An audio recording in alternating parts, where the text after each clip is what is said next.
Good morning friends, welcome to shorthand helpline. Shorthand helpline में आप सभी का स्वागत है। तो चलिए स्टार्ट करते हैं आज का डिक्टेशन, जिसकी स्पीड होगी 70, 80, 90, 100 और 110 शब्द प्रति मिनट, जिसमें 70, 80 और 90 शब्द प्रति मिनट लिया गया है दैनिक जागरण से और 100 और 110 शब्द प्रति मिनट लिया गया है जनसत्ता से। तो सबसे पहले 70 शब्द प्रति मिनट स्टार्ट करते हैं। स्टार्ट।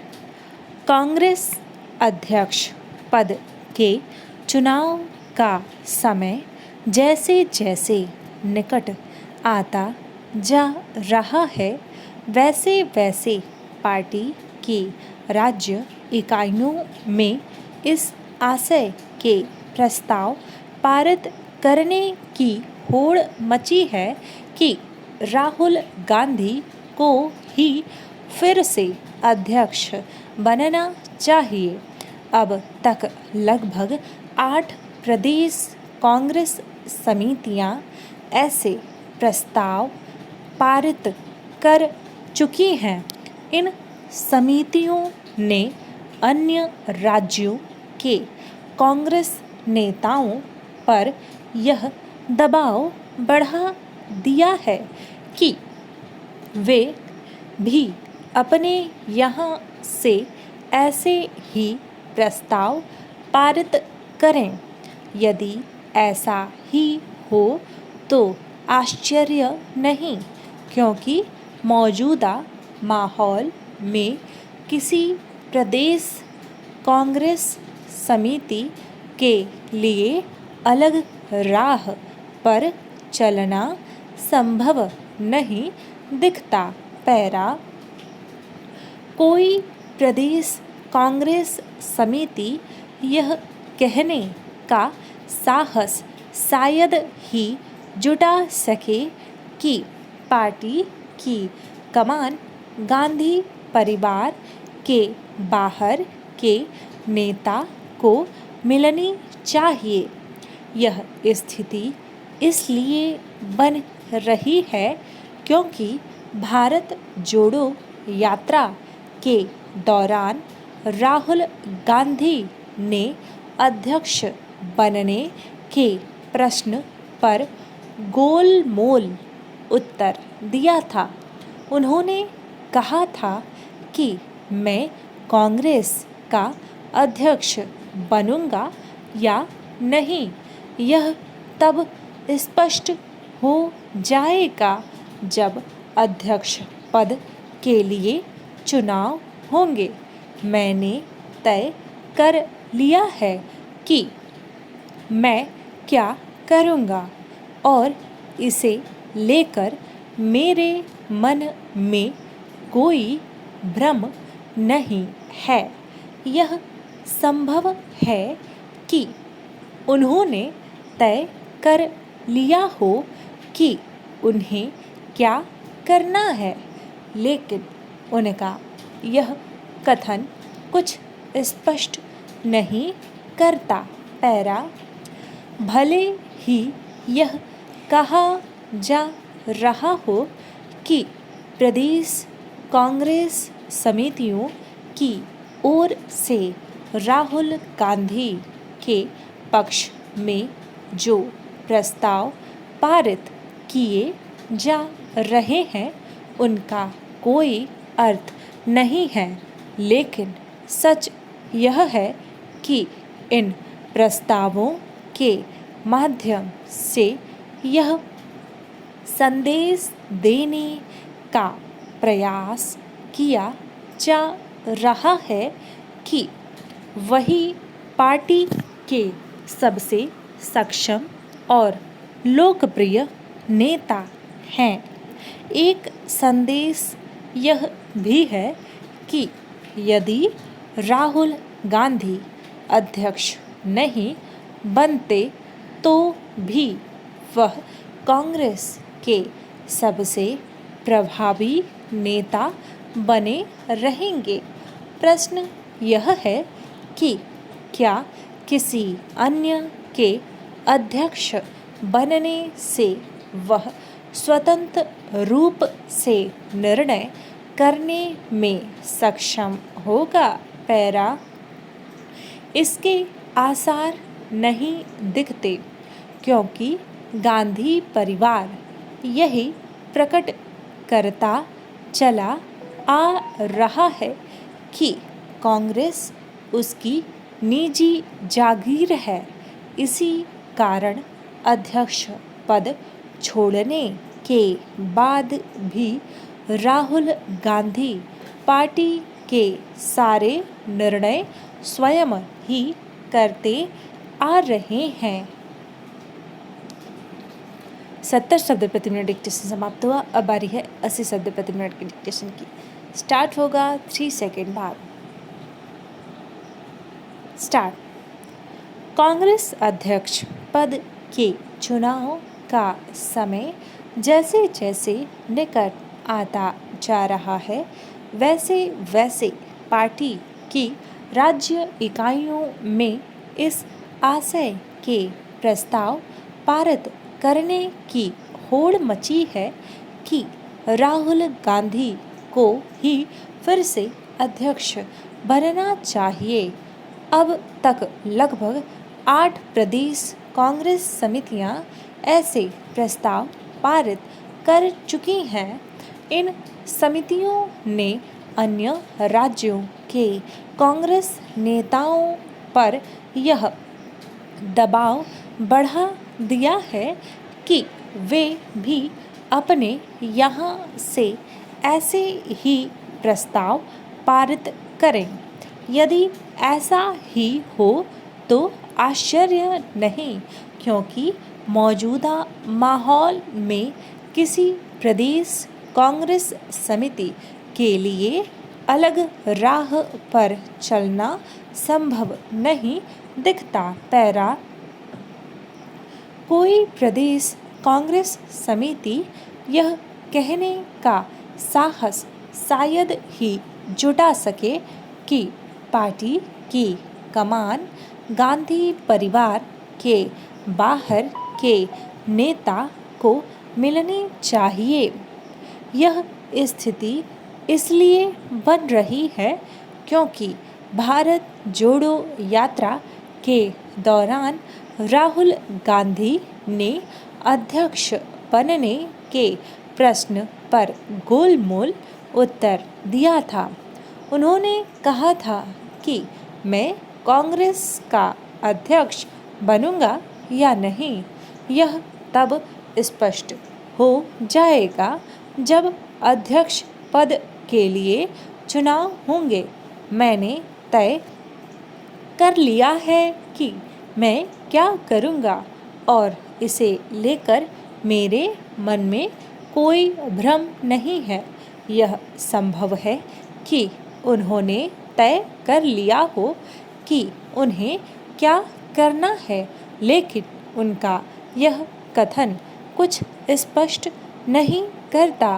पैरा भले ही यह कहा जा रहा हो कि प्रदेश कांग्रेस समितियों की ओर से राहुल गांधी के पक्ष में जो प्रस्ताव पारित किए जा रहे हैं उनका कोई अर्थ नहीं है, लेकिन सच यह है कि इन प्रस्तावों के माध्यम से यह संदेश देने का प्रयास किया जा रहा है कि वही पार्टी के सबसे सक्षम और लोकप्रिय नेता हैं।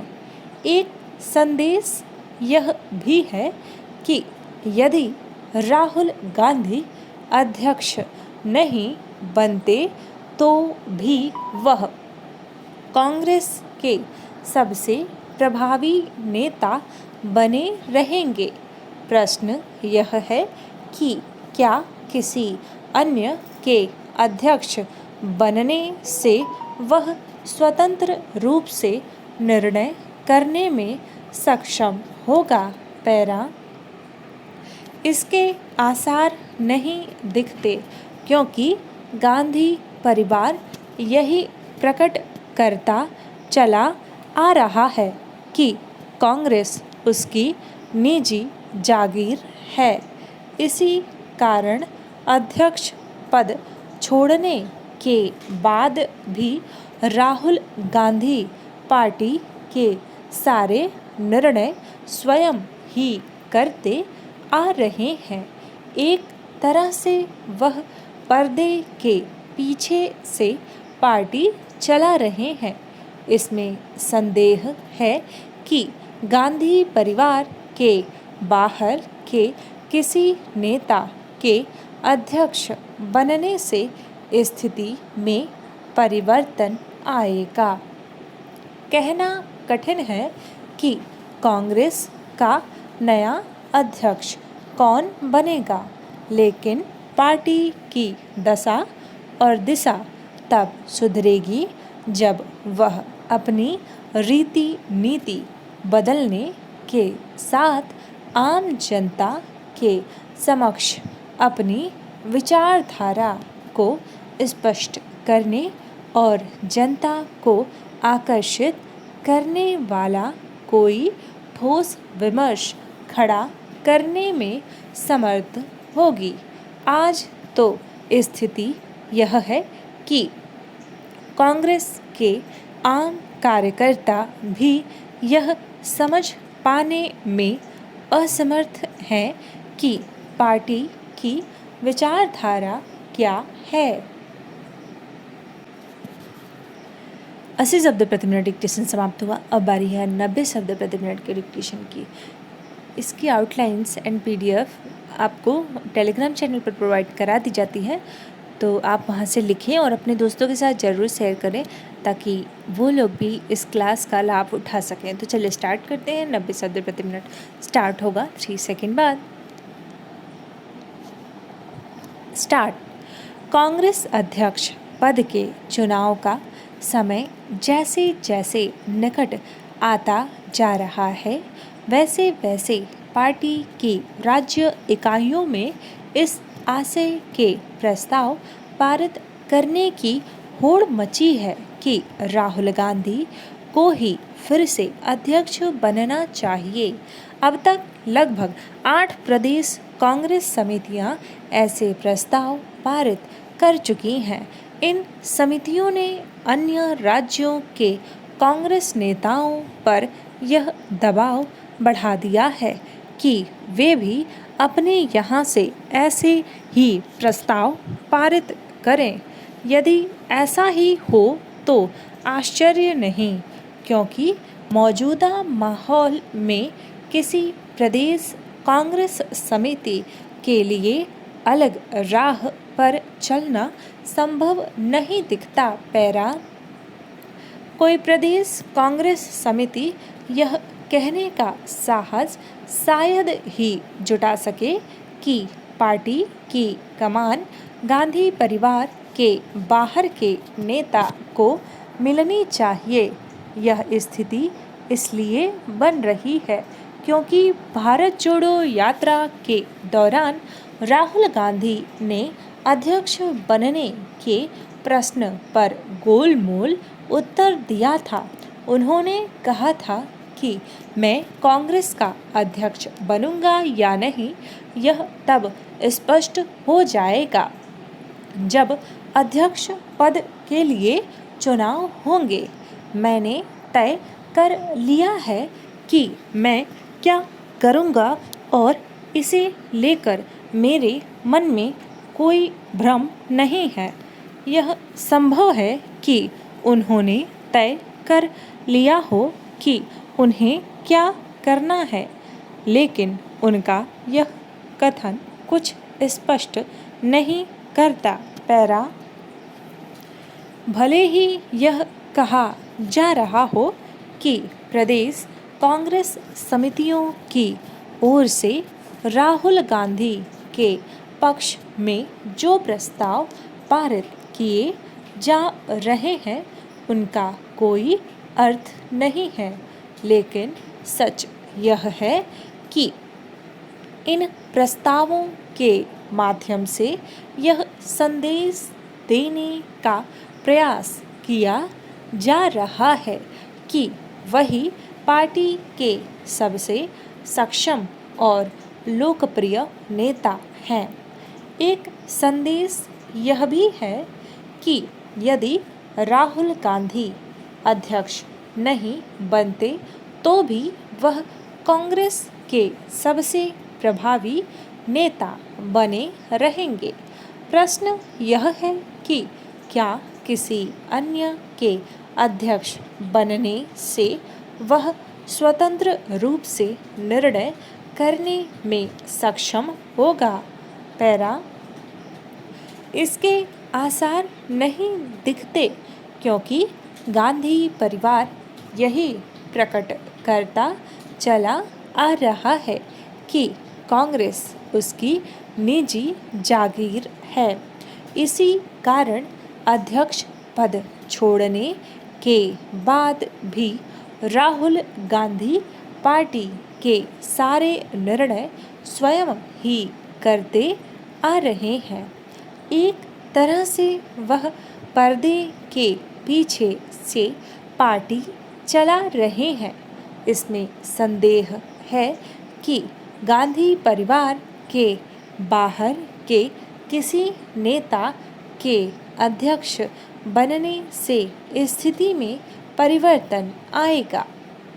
कहना कठिन है कि कांग्रेस का नया अध्यक्ष कौन बनेगा, लेकिन पार्टी की दशा और दिशा तब सुधरेगी जब वह अपनी रीति नीति बदलने के साथ आम जनता के समक्ष अपनी विचारधारा को स्पष्ट करने और जनता को आकर्षित करने वाला कोई ठोस विमर्श खड़ा करने में समर्थ होगी। आज तो स्थिति यह है कि कांग्रेस के आम कार्यकर्ता भी यह समझ पाने में असमर्थ हैं कि पार्टी की विचारधारा क्या है। 90 शब्द प्रति मिनट डिक्टेशन समाप्त हुआ। अब बारी है 100 और 110 शब्द प्रति मिनट के डिक्टेशन की। यह डिक्टेशन लिया गया है जनसत्ता एडिटोरियल से। तो चलिए स्टार्ट करते हैं। 100 शब्द प्रति मिनट स्टार्ट होगा 3 सेकेंड बाद।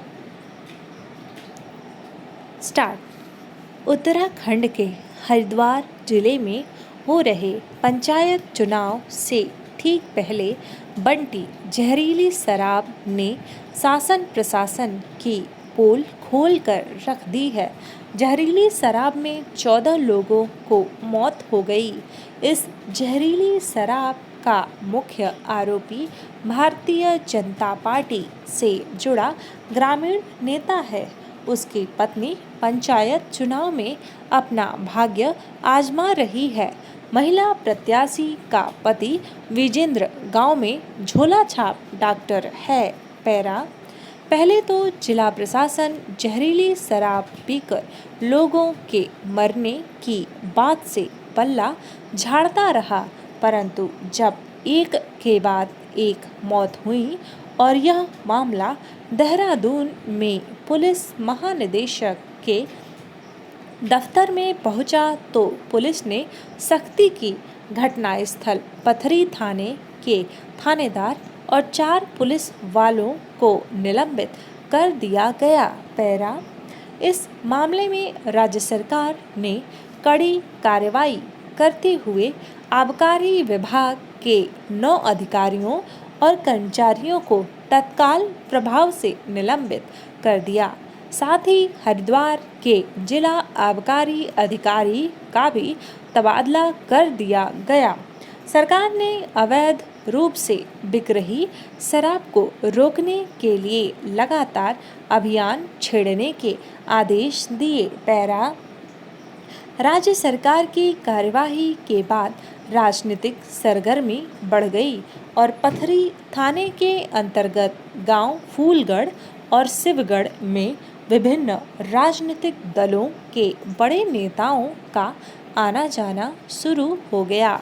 बड़े नेताओं में सबसे पहले इस गांव का दौरा पूर्व कैबिनेट मंत्री स्वामी यतीश्वरानंद, सांसद रमेश पोखरियाल निशंक, हरिद्वार ग्रामीण की विधायक अनुपमा रावत, प्रदेश कांग्रेस अध्यक्ष करण माहरा, नेता प्रतिपक्ष यशपाल आर्य, कांग्रेस के वरिष्ठ नेता पूर्व प्रदेश कांग्रेस अध्यक्ष प्रीतम सिंह, संजय पालीवाल आदि ने किया।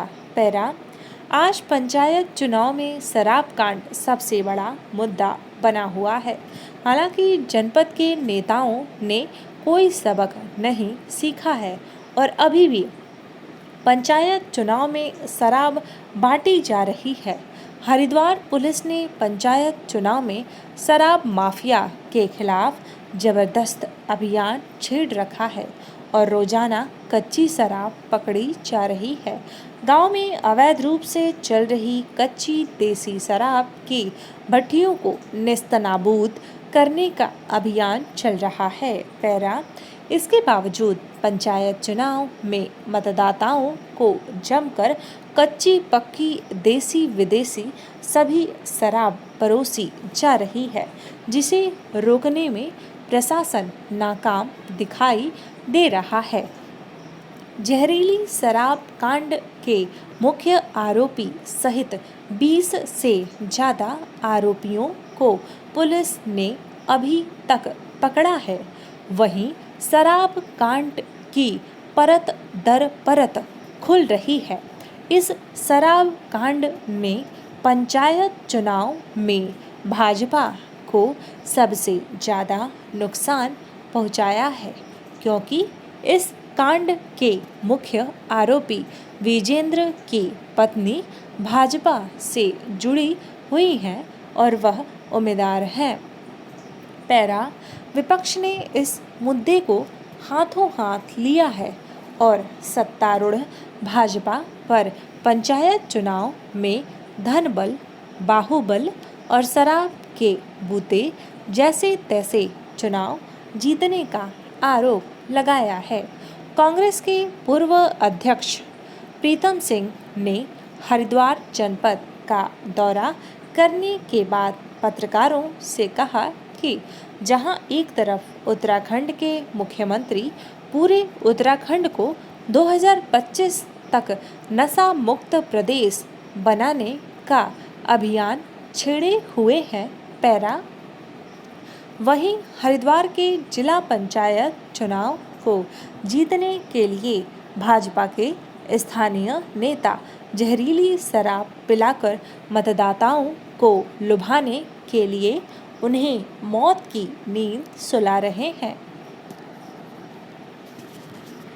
100 शब्द प्रति मिनट डिक्टेशन समाप्त हुआ। अब बारी है 110 शब्द प्रति मिनट के डिक्टेशन के। स्टार्ट होगा 3 सेकेंड बाद।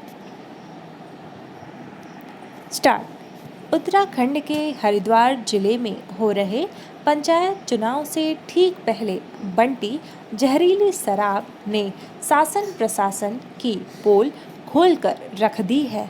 जहरीली शराब में 14 लोगों को मौत हो गई।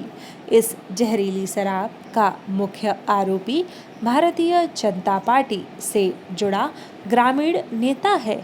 उसकी पत्नी पंचायत चुनाव में अपना भाग्य आजमा रही है।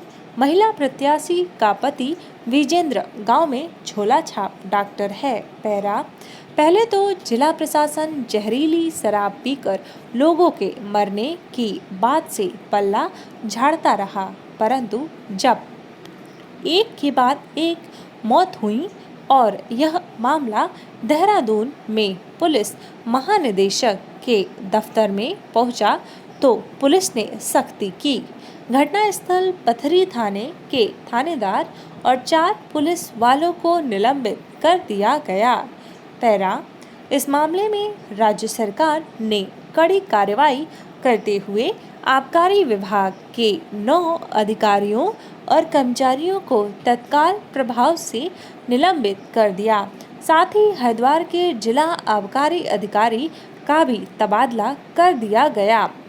सरकार ने अवैध रूप से बिक रही शराब को रोकने के लिए लगातार अभियान छेड़ने के आदेश दिए। पैरा, राज्य सरकार की कार्रवाई के बाद राजनीतिक सरगर्मी बढ़ गई और पथरी थाने के अंतर्गत गांव फूलगढ़, और शिवगढ़ में विभिन्न राजनीतिक दलों के बड़े नेताओं का आना जाना शुरू हो गया। बड़े नेताओं में सबसे पहले इस गांव का दौरा पूर्व कैबिनेट मंत्री स्वामी यतीश्वरानंद, सांसद रमेश पोखरियाल निशंक, हरिद्वार ग्रामीण की विधायक अनुपमा रावत, प्रदेश कांग्रेस अध्यक्ष करण माहरा, नेता प्रतिपक्ष यशपाल आर्य, कांग्रेस के वरिष्ठ नेता पूर्व प्रदेश कांग्रेस अध्यक्ष प्रीतम सिंह, संजय पालीवाल आदि ने किया पैरा। आज पंचायत चुनाव में शराब कांड सबसे बड़ा मुद्दा बना हुआ है। हालांकि जनपद के नेताओं ने कोई सबक नहीं सीखा है और अभी भी पंचायत चुनाव में शराब बांटी जा रही है। हरिद्वार पुलिस ने पंचायत चुनाव में शराब माफिया के खिलाफ जबरदस्त अभियान छेड़ रखा है और रोजाना कच्ची शराब पकड़ी जा रही है। गांव में अवैध रूप से चल रही कच्ची देसी शराब की भट्टियों को नेस्तनाबूद करने का अभियान चल रहा है। पैरा इसके बावजूद पंचायत चुनाव में मतदाताओं को जमकर कच्ची पक्की देसी विदेशी सभी शराब परोसी जा रही है, जिसे रोकने में प्रशासन नाकाम दिखाई दे रहा है। जहरीली शराब कांड के मुख्य आरोपी सहित 20 से ज़्यादा आरोपियों को पुलिस ने अभी तक पकड़ा है। वहीं शराब कांड की परत दर परत खुल रही है। इस शराब कांड ने पंचायत चुनाव में भाजपा को सबसे ज़्यादा नुकसान पहुंचाया है, क्योंकि इस कांड के मुख्य आरोपी विजेंद्र की पत्नी भाजपा से जुड़ी हुई हैं और वह उम्मीदवार हैं। पैरा विपक्ष ने इस मुद्दे को हाथों हाथ लिया है और सत्तारूढ़ भाजपा पर पंचायत चुनाव में धन बल, बाहुबल और शराब के बूते जैसे तैसे चुनाव जीतने का आरोप लगाया है। कांग्रेस के पूर्व प्रदेश अध्यक्ष प्रीतम सिंह ने हरिद्वार जनपद का दौरा करने के बाद पत्रकारों से कहा कि जहां एक तरफ उत्तराखंड के मुख्यमंत्री पूरे उत्तराखंड को 2025 तक नशा मुक्त प्रदेश बनाने का अभियान छेड़े हुए हैं, पैरा वहीं हरिद्वार के जिला पंचायत चुनाव को जीतने के लिए भाजपा के स्थानीय नेता जहरीली शराब पिलाकर मतदाताओं को लुभाने के लिए उन्हें मौत की नींद सुला रहे हैं। यह भाजपा का दोहरा चरित्र दर्शाता है। उत्तराखंड के पुलिस महानिदेशक के मुताबिक इस शराब कांड के मुख्य आरोपी विजेंद्र ने 6 महीने पहले अपने खेत में कच्ची शराब बनाकर जमीन में गाड़ रखी थी और वोटरों को लुभाने के लिए उसने 8 सितंबर को पंचायत चुनाव के नामांकन से पहले 2 गांवों शिवगढ़ और फूलगढ़ के मतदाताओं को शराब पिलाई और उसके बाद उसने गांव वालों को नामांकन के 2 दिन बाद शराब बनाने के लिए बुलावा भेजा हुआ था। उसका इरादा गांव वालों को खुश करने के लिए जमकर शराब पिलाने का था। डिक्टेशन समाप्त हुआ। मिलते हैं नेक्स्ट वीडियो में। टिल देन अपना ख्याल रखिए, अपनी फैमिली का ख्याल रखिए और हाँ प्लीज़ इस वीडियो को ज़्यादा से ज़्यादा शेयर करिए। यदि आप किसी ग्रुप में हैं तो आप वहाँ शेयर कर सकते हैं ताकि इसका पता चल सके लोगों को कि यहाँ पे डिक्टेशन डेली दी जाती है और इसकी आउटलाइंस भी आपको प्रोवाइड कराई जाती है। और इसके अलावा यदि आप किसी अन्य एग्ज़ाम की तैयारी कर रहे हैं, for example RSM SSB, Uttarakhand high court इत्यादि की, तो आप हमारे पेड बैच को ज्वाइन कर सकते हैं। बहुत ही कम फीस में आपको डिक्टेशन के साथ साथ हमारी एडवांस वेबसाइट भी दी जाती है, यानी कि 2 वेबसाइट दी जाती है, एक प्रैक्टिस के लिए और एक टेस्ट के लिए, और डेली टेस्ट भी लिया जाता है, तो आप उसमें सम्मिलित हो सकते हैं। अगर आप ज्वाइन करना चाहते हैं तो हमें कमेंट कर सकते हैं और या फिर आप डिस्क्रिप्शन बॉक्स चेक कर सकते हैं, वहाँ से भी आप डायरेक्ट हमें मैसेज कर सकते हैं। बाय बाय, धन्यवाद।